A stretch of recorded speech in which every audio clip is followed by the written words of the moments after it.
আমরা আরো ধারণা করছি বাসটি উপরে যতই তোলা হচ্ছে ততই আসলে মরদেহের সংখ্যাগুলো বাড়বে বলে আমরা আশঙ্কা করছি। বিকেল 5:15 সময় এই দুর্ঘটনাটি ঘটে। বাসটি ডুবে যায় 3 নম্বর ফেরিঘাটে, অর্থাৎ দৌলতে যে ফেরিঘাট রয়েছে সেখানকার 3 নম্বর ফেরিঘাটে বাসটি ডুবে যায়। এরপরেই কিন্তু এই মর্মান্তিক দুর্ঘটনার বিষয়টি সকলের নজরে আসে। থেকে এই ঘটনাটি ঘটে দীর্ঘ কয়েক ঘন্টার পর এই উদ্ধার কাজটি এখনো পর্যন্ত চলমান রয়েছে। আর এই মুহূর্তে বাসটির অনেকটাই অংশ উপরে নেওয়া হয়েছে। চারিদিকে মানুষ, উৎসুক জনতা, তারা এই বিভৎস চিত্রটি দেখছে, এই মর্মান্তিক দুর্ঘটনার সাক্ষী হচ্ছেন তারা। আমরা দেখানোর চেষ্টা করছি, বাসটির খুব কাছেই রয়েছে দর্শক। শস্য কর্মস্থলে যোগদানের উদ্দেশ্যে পরিবার পরিজন নিয়ে যখন ঢাকার দিকে ফিরছিলেন, ঠিক তখনই এই কুষ্টিয়ার থেকে আসা ঢাকাগামী যে বাস সৌহার্দ্য, সেই বাসটি 50-এর অধিক যাত্রী নিয়ে 3 নম্বর ফেরিতে ওঠার সময় পল্টন থেকে পড়ে গিয়ে সাথে সাথে উল্টে গিয়ে ডুবে যায় পদ্মা নদীতে। এরপর এখন পর্যন্ত আমরা জানতে পেরেছি যে এর আগে 3 জন, আর এরপরে একজন, 4 জন, অর্থাৎ 4 জনের মরদেহ উদ্ধার করা হয়েছে। এছাড়াও 7 জনকে জীবিত অবস্থায় উদ্ধার করতে সক্ষম হয়েছে। নিরাপত্তা কর্মীরা দূরত্ব বজায় রাখতে বলছেন সকলকে। আমরা দেখতে পাচ্ছি সেই বিষয়টি। পুরোপুরি অংশ পানি থেকে ইতিমধ্যেই তুলে ফেলা হয়েছে, বাসটির পুরোপুরি অংশই তুলে ফেলা হয়েছে। আমরা সেই দৃশ্য দর্শক আপনাদেরকে খুব কাছ থেকে দেখানোর চেষ্টা করছি। আসলে এরপরে হয়তো জানা যাবে যে এখানে আসলে বা কতজন যাত্রী ভিতরে ছিলেন এবং কতজনের মৃতদেহ উদ্ধার করা গেল। এছাড়াও যদি বাস থেকে বেরিয়ে যারা বাঁচার জন্য চেষ্টা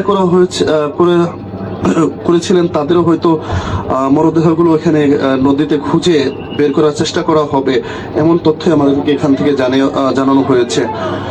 আমরা দর্শক দেখাই আপনাদেরকে।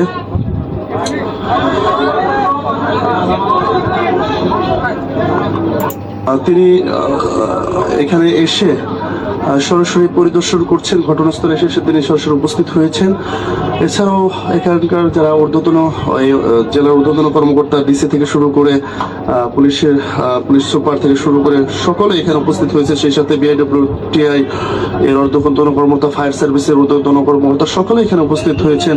সকলে প্রচেষ্টায় বাসটি ইতিমধ্যেই পানি থেকে তুলে নেওয়া হয়েছে। যে নিরাপত্তার লক্ষ্যে প্রচুর পরিমাণে আইন শৃঙ্খলা বাহিনীর সদস্য মোতায়েন করা রয়েছে। সেই সাথে সাধারণ মানুষ যাতে করে, অর্থাৎ উৎসুক যারা জনতা রয়েছে তারা যাতে ভিড় করে কাজে বাধা বিঘ্ন সৃষ্টি করতে না পারে, সেই ক্ষেত্রেও সেনাবাহিনীর সদস্যরা যথেষ্ট সজাগ রয়েছে, আমরা এমনটি দেখতে পাচ্ছি।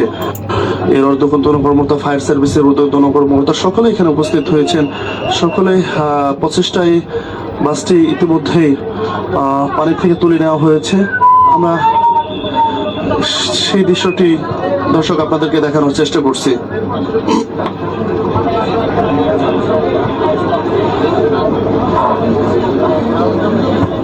দর্শক আপনারা নিশ্চয়ই স্ক্রিনে দেখতে পাচ্ছেন এই জায়গাটিতে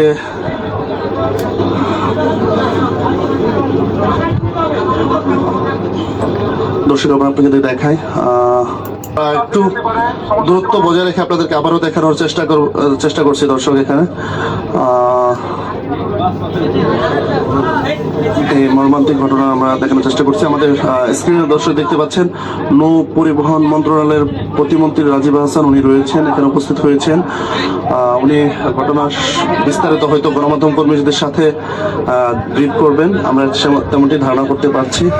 তো সবকিছু মিলিয়ে এখন পুরোপুরি ভাবে বাসটি পানি থেকে তুলে নেওয়া হয়েছে। এরপরে হয়তো আমরা আরো বিস্তারিত কিছু তথ্য জানতে পারবো।